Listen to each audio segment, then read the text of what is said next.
Success అనే rate ఏ విధంగా తెలుసుకోవచ్చు అంటే మనం చేసే ప్రయత్నాన్ని బట్టి. సో కొందరు ఏం చేస్తారంటే మొదట్లో చాలా గంభీరంగా స్టార్ట్ చేసి మధ్యలోకి వచ్చే వరకు స్లో అవుతారు, అంటే నిదానిస్తారు. కొందరు ఏంటంటే మొదట్లో నిదానించి మధ్యలోకి వచ్చిన చాలా గంభీరంగా అవుతారు, చివరిలోకి వచ్చేవారికి ఏం చేస్తారంటే మళ్ళీ నిదానించిపోతారు. సో అలా కాదు ప్రయత్నం అనేది. సో మొదట్లో ఏ విధంగా అయితే ప్రారంభించావో, ఎలాంటి ఆలోచన అయితే ఉందో, ఉద్యోగం సాధించాలనే కోరిక ఎంత మట్టుకు ఉందో, సో అంతే మట్టుకు ఆలోచన, అంతే ఒక ఆత్మస్థైర్యము, అంతే గుండె నిబ్బరం చివరి వరకు ఉండాలి. సో ఈ మధ్యలో సమస్యలు ఏం రావాలంటే సమస్యలు ఖచ్చితంగా వస్తాయి.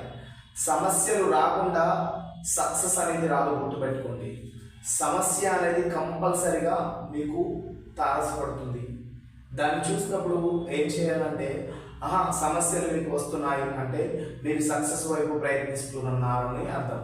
సో అంతేకాని సమస్యలు వచ్చాయి అంటే ఇది ఇది ఇది నాకు ఈ సక్సెస్ నాకు రాదు, నేను వేరేది ప్రయత్నిస్తాను. సో వేరేది ప్రయత్నం చేసినా మళ్ళీ సమస్యలు అనేవి వస్తాయి, గుర్తుంచుకోండి. సో సక్సెస్ అనేది సమస్యల వలయంలో చిక్కుకొని ఏం చేస్తుందంటే కొద్దిసేపు తిప్పుతుంది.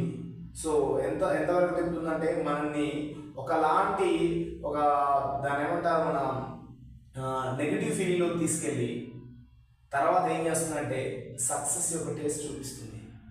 సమస్యలు ఎక్కువ అవుతున్నాయి అని అంటే సక్సెస్కు దగ్గరగా ఉన్నామని అర్థం, గుర్తుంచుకోండి. ప్రయత్నాన్ని మాత్రం ఎట్టి పరిస్థితుల్లో అప్పుడు చివరి వరకు ప్రయత్నించాలి, ఓకేనా? అప్పుడు మాత్రమే సక్సెస్ని.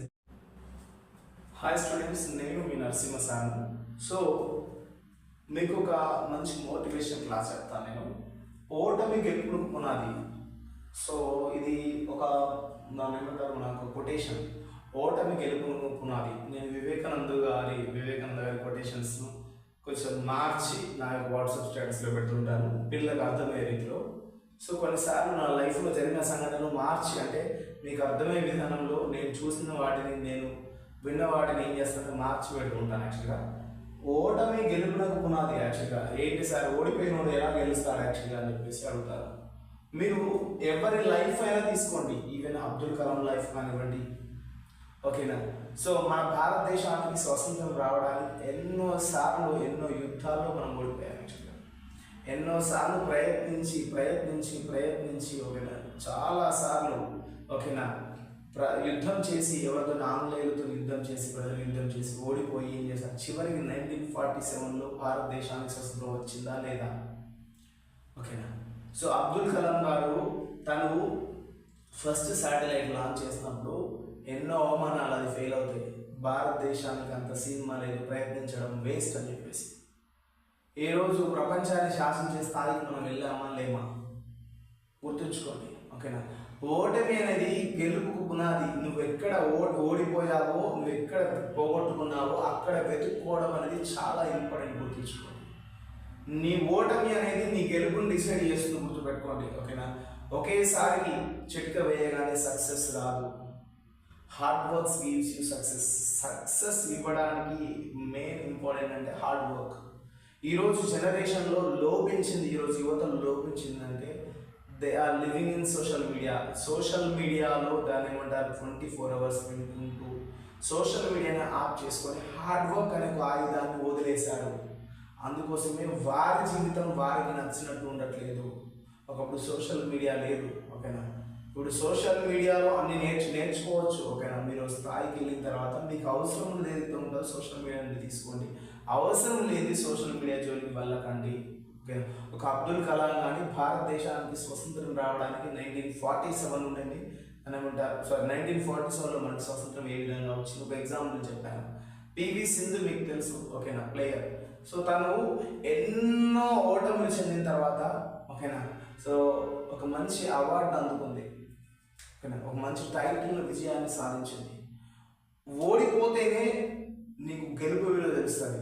అట్లా నేను ఈసారి ఎగ్జామ్లో ఓడిపోయి తర్వాత గెలుస్తాను అలా కాదు. మీరు ఏదైతే ప్రయత్నిస్తున్నారో ఆ ప్రయత్నంలో ఏమైనా లోపాలు ఉంటే సరి చేసుకోండి, ఖచ్చితంగా మీకు త్వరలో సక్సెస్ వస్తుంది. సో ప్రయత్నాన్ని సరైన రీతిలో చేయండి, ఓకేనా. కొంతమంది ఏం చేస్తారంటే ఎవరి గైడెన్స్ తీసుకోవడానికి ఇష్టపడరు, ఎవరిని ఫాలో అవ్వడానికి ఇష్టపడరు. సో సోషల్ మీడియాలో వెళ్ళి మేము ఫాలో అవుతాం, వస్తే రాని, లేకపోతే సక్సెస్ లేకపోతే లేదు. సో తర్వాత ఖచ్చితంగా ఫీల్ అయ్యేది మీరు. ఎగ్జాంపుల్ చెప్తాను, నాకు స్టూడెంట్స్ ఉంటారు కదా, సో చెప్తే వినరు, ఫెయిల్ అయినంత ఫోన్ చేస్తారు, ఫోన్ చేసి అంటారు సార్ నేను చెప్తే వినలేదని చెప్పేసి. ఇప్పుడు ఎందుకు కాల్ చేసిన బిడ్డ అంటే ఇప్పుడు చెప్తే వింటాను సార్. సరే చెప్పాను కాదు, ఆల్రెడీ యూ గాట్ ఫెయిల్యూర్ వచ్చింది నీ జీవితంలో. సార్ మీరు పెట్టిన క్యాప్షన్ ఇది ఓటమి పునాది, ఇది గెలుపును పునాది అన్నారు కదా, ఓడిపోయినాడు కదా, కానీ ఇంకో గెలుపు రావడానికి కొన్ని సంవత్సరాలు పడుతుంది. ఇప్పుడే మీరు రియలైజ్ అయ్యి మీకు సక్సెస్ రావడానికి ఏదైతే దాన్ని ఏమంటారు గైడెన్స్ కానివ్వండి, లేదంటే ఇంకేదైనా అప్రోచ్ కానివ్వండి, ఏదైతే ఉందో, సో లేకపోతే మీరు లోపాలు సరి చేసుకున్నది ఏదైతే ఉందో దాని వైపుగా ప్రయాణం చేయండి, ఖచ్చితంగా లైఫ్లో సక్సెస్ అవుతారు. Wish you all the best. Thank you.